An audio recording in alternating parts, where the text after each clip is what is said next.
Alors, moteur 250 CRF de 2008 à carbu. Bon, c'est un moteur qui tournait nickel.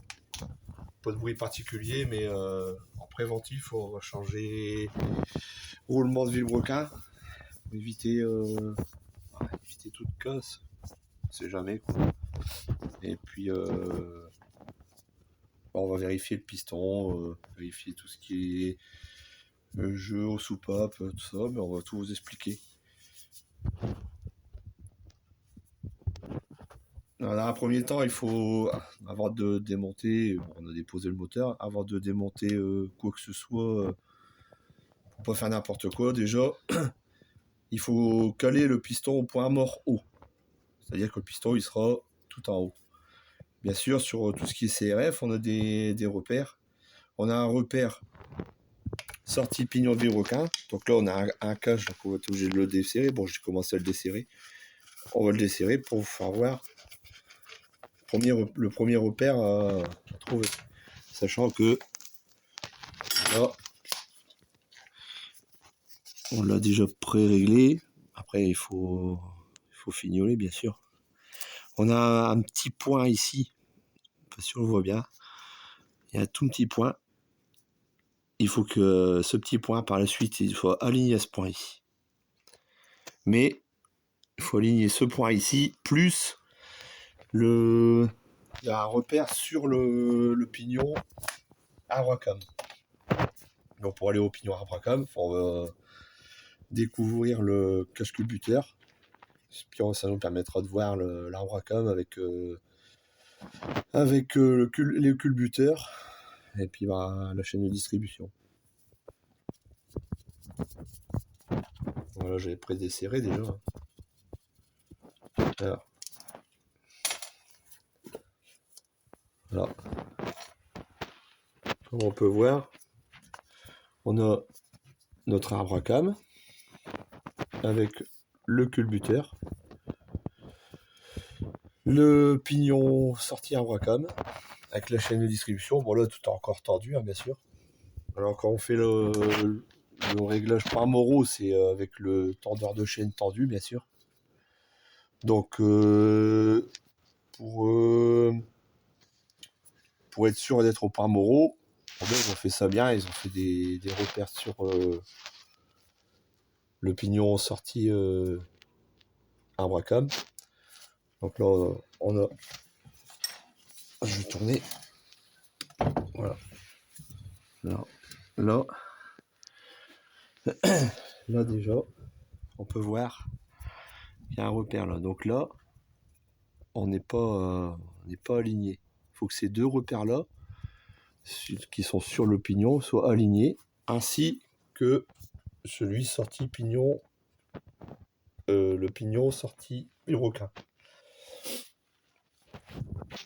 Donc là, pour filmer, pardon, pour aligner les repères, alors, il suffit juste de tourner. Hein.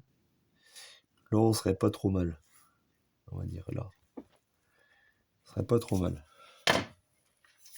Ensuite, on tourne et on voit si on est aligné avec le pointeau. Là, on est pratiquement bien aligné. Voilà. C'est aussi simple que ça, sur Rondeau. On a réglé le point Moro. Maintenant, on peut s'attaquer à détendre la chaîne. Voilà, c'est tout simple, hein, détendre la chaîne distribution. Il faut défaire le tendeur de chaîne. Bon, normalement, il existe un outil fourni avec la moto où c'est fait exprès. C'est exprès pour détendre la chaîne sans défaire complètement le tendeur de chaîne. Mais bon, moi, je l'ai pas. Donc, au plus simple, on défait complètement le tendeur de chaîne.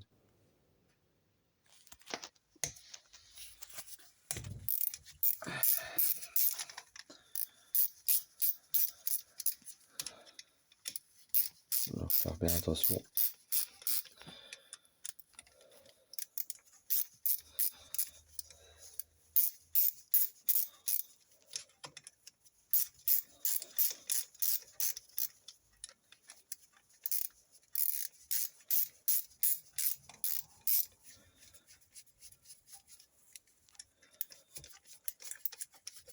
Oh là là là.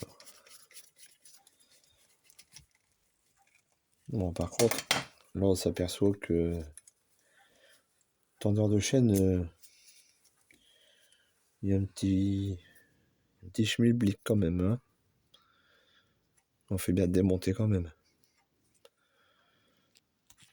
Quand on a défait le tendeur de chaîne, un peu, parce que moi j'aime pas quand c'est. Faut le retourner. Voilà. Et là ensuite, on a deux pontées ici. Les deux pontées ici, en plus qui ont une flèche, alors on peut pas se tromper lors du remontage. C'est côté admission. Donc on peut pas se tromper, de toute façon il y a des gorges spécifiques, mais en même temps ils ont bien fait ça, ils ont mis des repères. L pour left, L pour right. Donc là je vais démonter les 4 écrous ici. Je desserre en quinconce. Toujours. Bon. Donc il faut pas après. Chacun fait comme il veut. Moi on m'a toujours appris comme ça, donc.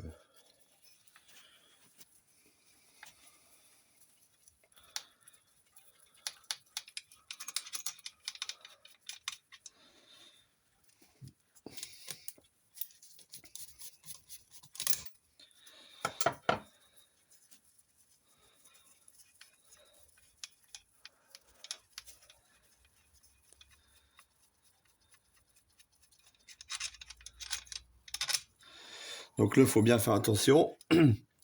Bon là nous c'est pas trop gênant parce qu'on va ouvrir complètement le moteur. Mais il y a deux petits segments juste en dessous. Ce qui permet en fait que les roulements ne se baladent pas. Et ça en fait, faire hyper gaffe de ne pas les faire tomber dans le bas moteur. Quoi. Vous voyez. Voilà. Deux petits segments comme ça. Ça va faire hyper attention si vous faites qu'un piston. Faire hyper gaffe de ne pas les faire tomber. Quoi. Celui-là après, bah, c'est le loose.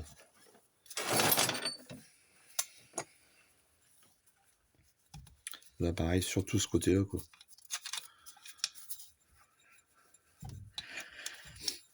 Il doit résister un petit peu lui.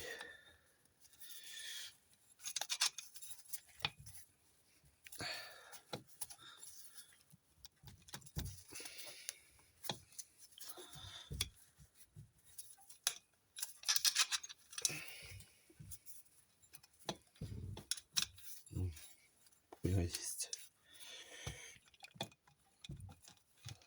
Voilà. Allez, vous voyez, lui il reste dessus. Bon, faut pas les mélanger bien sûr.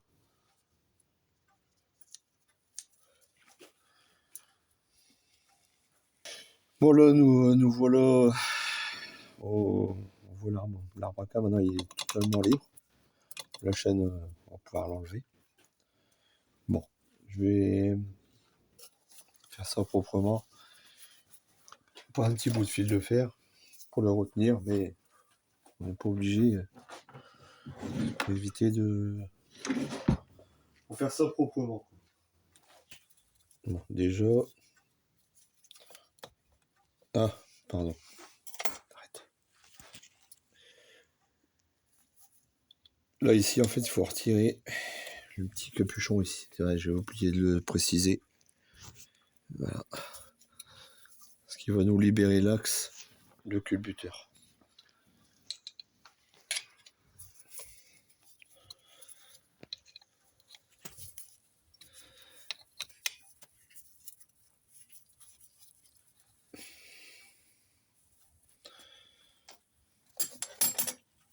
Et là ensuite, on a un petit axe qui se libère.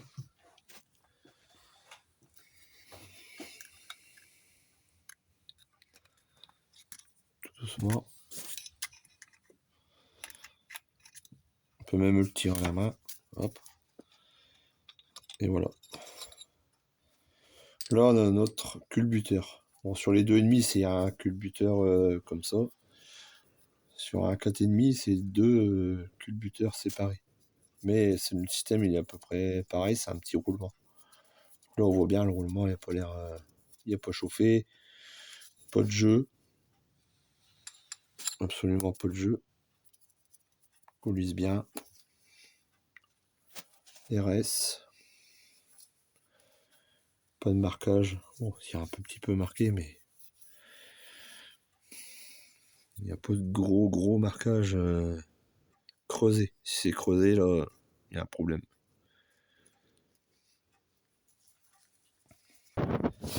Donc là, maintenant qu'on a viré le culbuteur, on peut s'atteler à la chaîne. Donc la chaîne, moi j'ai pris un bout de fil de fer. Ça, c'est vraiment si vous faites que le haut moteur.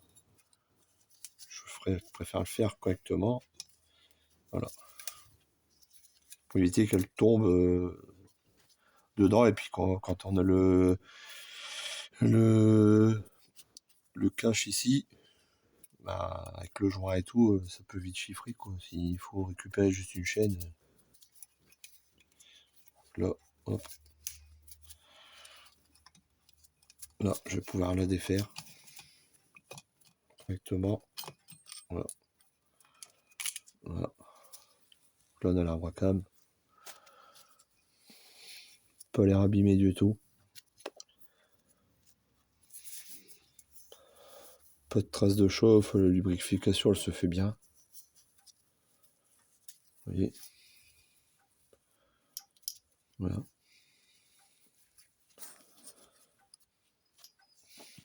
Donc là maintenant qu'on a défait ça, on va déboulonner ici, ici et ces deux-là.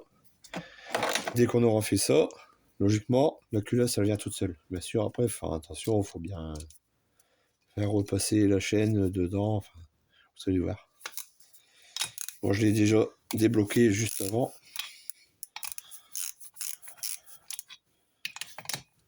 Pour que ça va mieux.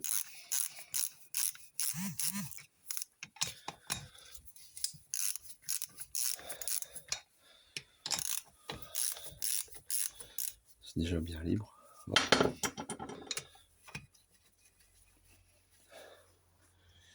Je vais prendre mon aimant.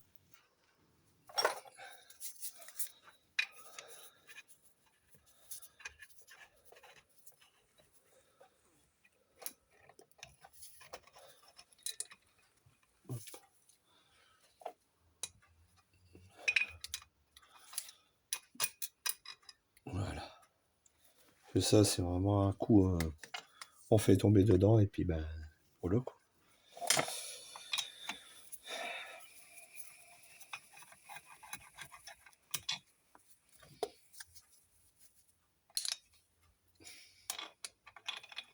Bon, je le tiens encore, je vais le laisser. Il n'y a pas de danger.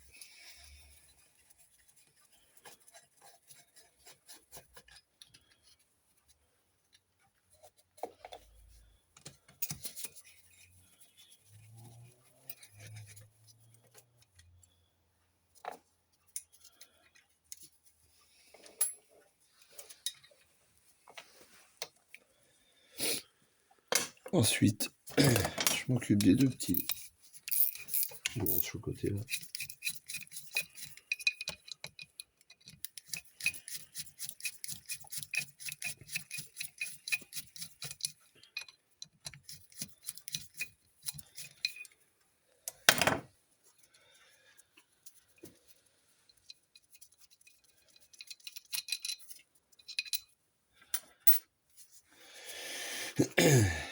Là maintenant, on peut le faire bouger. Donc là maintenant, j'ai commencé à la décoller. Il revient tout seul. Hop, et voilà. Voilà le piston.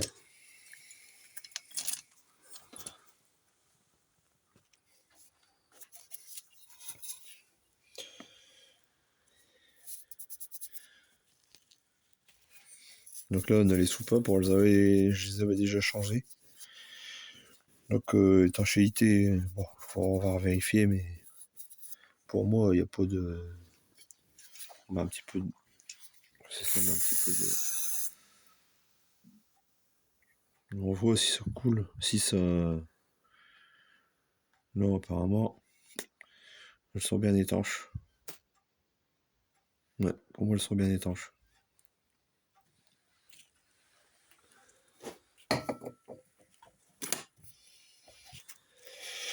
Donc nous y voilà. Piston. Et la fleur, bien sûr. Voilà. Maintenant, on va défaire cette petite vis-là. Pour pouvoir défaire le cylindre. Donc j'ai déjà desserré. Je vais l'enlever. Normalement, ça va tout seul.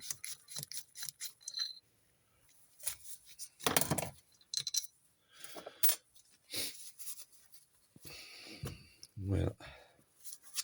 Donc là, j'ai décollé. Je vais retirer le guide. Le deuxième guide, lui, il est pris entre deux, donc on pourra le retirer après. Hop.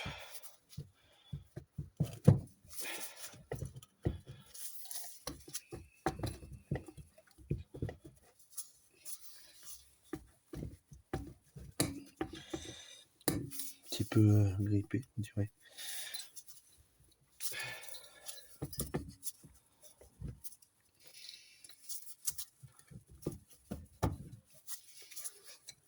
Voilà. On va peut-être le décoller un petit peu.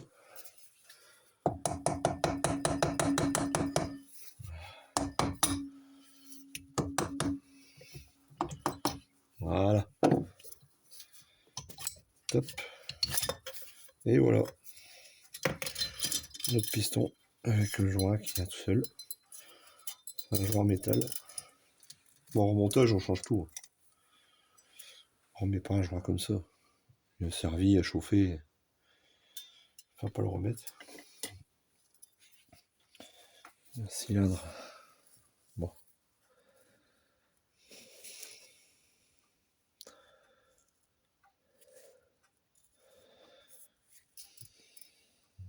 Il n'y a pas d'impact.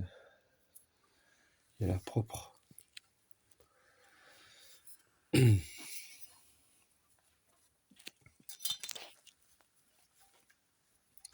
Donc là, j'ai mis le moteur sur un support, fait maison, bien sûr.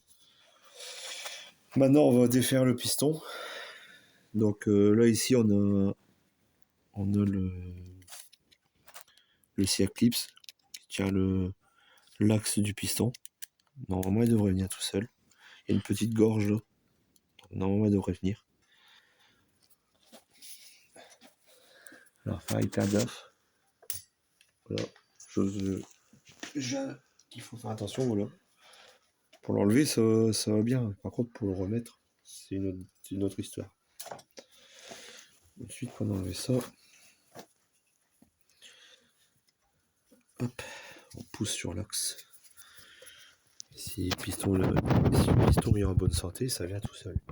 Là, en l'occurrence, il est en bonne santé, donc il vient tout seul. Voilà. Non, c'est plein d'huile. Voilà. Hop. C'est aussi simple que ça.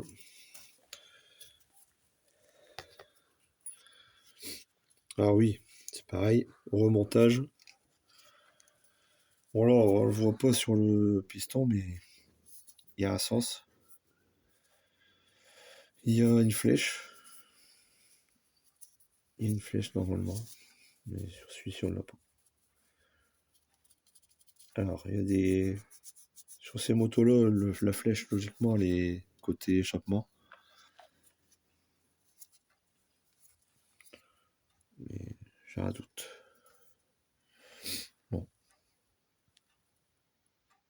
Si. En fait, après, il y a un autre repère. Là, on voit l'empreinte des soupapes. Donc là, on a les soupapes d'admission. Elles sont plus grosses que les soupapes d'échappement. Donc là-dessus, on peut pas se tromper. Donc voilà. Voilà, ils ont fait un repère. Je crois qu'il y a un repère ici, mais là, eux, c'est sur l'admission. Mais en général, c'est une flèche sortie échappement. Bon. Là, ils ont fait l'inverse. Bon, après, on peut pas se tromper. On voit bien le dessin. Si on regarde la culasse, on va voir que l'admission, les soupapes sont beaucoup plus larges que l'échappement.